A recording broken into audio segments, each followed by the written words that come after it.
My YouTube family. आज का जो हमारा टॉपिक है वो है Lagrange interpolation formula. Lagrange interpolation formula जो है उसके अंदर हम एक पोलिनोमियल कंस्ट्रक्ट करते हैं, किसके साथ? लैग्रांज कोफिशिएंट्स के साथ। अब यहाँ पे जो हमारी पोलिनोमियल है पी एन एक्स वो इक्वल है L not X F not plus L one X F one plus so up to so on. कहाँ तक जा रही है? ये हमारे पास nth रूट तक जा रही है। तो इसका मतलब है पोलिनोमियल की जो डिग्री है वो क्या है? n। वेयर अब ये l यहाँ पे क्या शो कर रहे हैं? ये लैग्रांज कोफिशिएंट्स हैं और लैग्रांज जो कोफिशिएंट्स हैं उनकी जो इक्वेशन है वो है x माइनस, ये डिफरेंट जो हैं वो पॉइंट्स हैं। x माइनस एक्स नॉट है, x माइनस एक्स वन है। कहाँ तक जा रहा है? ये जहाँ तक भी हमारा रूट होगा। जैसे अगर हमारे पास पोलिनोमियल की डिग्री अगर n है तो ये n तक जाएगा। ठीक है, यहाँ पे एक्स जे की मैं भी आपको डिटेल के अंदर बताती हूँ कि x J minus x not है, एक्स जे माइनस एक्स वन है। तो यहाँ पे बेसिकली ये जो एल है ये किस लिए यहाँ पे यूज़ हो रहा है? Lagrange coefficient polynomial. ठीक है, अब यहाँ पे मैंने नीचे बता दिया है कि जो एल जे हैं वो उसकी जो हमारे पास कहाँ कौन से रूट तक जा रहा है? वो आई तक। अब यहाँ पे लैग्रांज कोफिशिएंट का आंसर 1 होगा अगर आई और जे जो हैं वो इक्वल होंगे। ठीक है, और अगर लैग्रांज कोफिशिएंट का आंसर 0 होगा अगर आई और जे जो हैं वो इक्वल नहीं है। जे क्या है? 0 1 2 3 up to so on n तक है। फॉर एग्ज़ाम्पल यहाँ पे मैंने एक छोटी सी एग्जांपल लिखी है कि अगर हमारे पास ये देखें ये जे है, ये आई, यहाँ पे अगर जे और आई की वैल्यू डिफरेंट होगी, ठीक है, डिफरेंट आइट्रेशन होगी हमारे पास, तो उसके लिए लैग्रांज का आंसर जो है वो क्या हो जाएगा? 0। और अगर ये दोनों सेम होंगी, जैसे यहाँ पे भी आई और जे 5 5 हैं, तो इसका मतलब है लैग्रांज का आंसर जो है वो क्या है? 1। यहाँ पे हमारे पास एक क्वेश्चन है। क्वेश्चन इस तरह से भी आ सकता है और हमारे पास एज अ पोलिनोमियल भी गिवन हो सकती है कि आप इस पोलिनोमियल के साथ एक जो हमारे पास है लैग्रांज इंटरपोलेशन फार्मूला भी कंस्ट्रक्ट करें।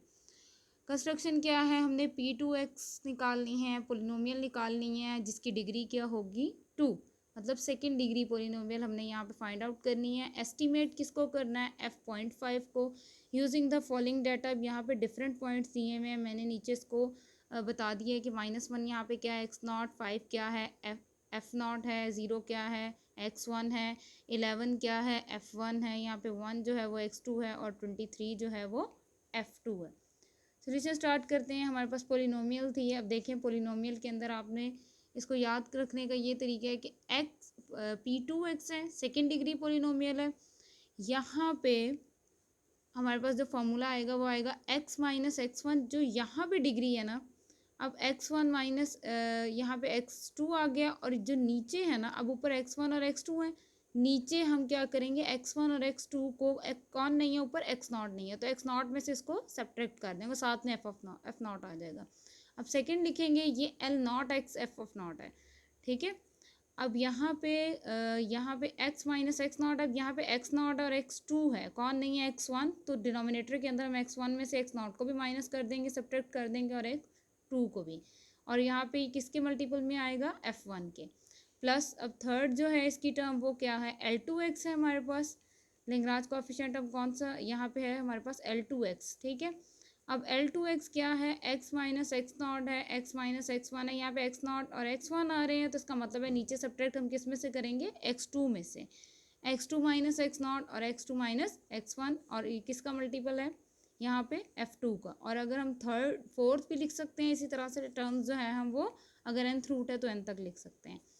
यहाँ पे हमारे पास x नॉट की भी वैल्यू है, x1 की भी है, x2 की भी है। हम यहाँ पे सारी वैल्यूज़ जो है अपनी वो पुट कर लेंगे। जब हम पुट करेंगे उसके बाद हमारे पास जो इसकी इक्वेशन आ रही है वो यहाँ पे क्या आ रही है?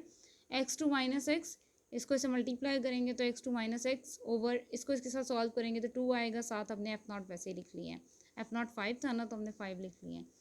इसके बाद अगर हम इसका सोल्यूशन करेंगे तो हमारे पास ये टर्म आ रही है, अगर हम इसका सोल्यूशन कर रहे हैं तो हमारे पास ये टर्म आ रही है। अब यहाँ पे मैंने क्या किया है, आप इसको इजीली इस तरह भी सॉल्व कर सकते हैं। देखिए एक्स स्क्वेयर है, उसके साथ 5/2 है, तो मैंने पहले एक्स स्क्वेयर पूरी इक्वेशन में से कॉमन ले लिया, यहाँ पे f ऑफ 5/2 आ गया, -11 है प्लस 23/2 है, फिर x कॉमन लेंगे। अब x किसके साथ है, 5/2 के साथ है, और किसके साथ है, 23/2। तो यहाँ पे आ जाएगा, और जो कांस्टेंट हमारे पास यहाँ पे आएगा वो सिर्फ क्या है, 11। अब इसको सॉल्व कर लेंगे, क्योंकि डिनोमिनेटर में 2 है, आप ऐसा कर सकते हैं पूरी इक्वेशन को 2 से मल्टीप्लाई कर लें। आफ्टर सिंप्लीफिकेशन जो है वो हमारे पास जो सेकेंड डिग्री की पोलिनोमियल बनेगी वो है 3x² + 9x + 11। अब हमारे पास क्वेश्चन का ही पार्ट था कि हमने P2 भी फाइंड आउट करनी है, और अपने क्वेश्चन को जो है, अपने आंसर को जो है वो एस्टिमेट भी करना है उसका, कहाँ पे, 0.5 पे। तो ये देखिए P2x निकल आया, यहाँ पे हमारे पास इक्वेशन बन गई है पोलिनोमियल सेकेंड डिग्री की। अब हमने अगर f 0.5 है हमारे पास, तो हम क्या करेंगे, अपनी सेकेंड डिग्री जो पोलिनोमियल है उसके अंदर इसको पुट कर देंगे। 3x² + 9x + 11 था, यहाँ पे हमने इसको सॉल्व कर लिया, और सॉल्व करने के बाद जो हमारे पास आंसर है वो है 16.25। अच्छा, f की जो 3 वैल्यूज़ थी वो मेरे पास थी 5, f0 पे, f1 पे 11 और f2 पे 23। एस्टिमेटेड वैल्यू जो है वो f की कितनी आ रही है, 16.25। इसका मतलब है जो पॉइंट है वो लाई कर रहे हैं बिटवीन f11 एंड f23, क्योंकि 16 बिटवीन आता है 11 एंड 23। तो ये जो है हमारे पास f1 और f2 के दरमियान में लाई करेगा। इसी तरह से हमें इस इक्वेशन, इस जो है मेथड के अंदर वो इक्वेशन भी गिवन हो सकती है, वहाँ से हम अपने पॉइंट्स फाइंड आउट करेंगे, फिर हम जो है वो लेंग्रांज कोफिशिएंट्स उसके अंदर सेपरेटली भी जो है वो फाइंड आउट कर सकते हैं, उसके बाद भी यहाँ पे पुट कर सकते हैं। आप डायरेक्ट इक्वेशन के अंदर भी यहाँ पे से ईजीली पुट कर सकते हैं। इसी के साथ ये मेथड हमारा यहाँ पे एंड होता है। उम्मीद करती हूँ कि आपको आसानी से आप इसको अंडरस्टैंड कर सकेंगे। अल्लाह हाफिज़।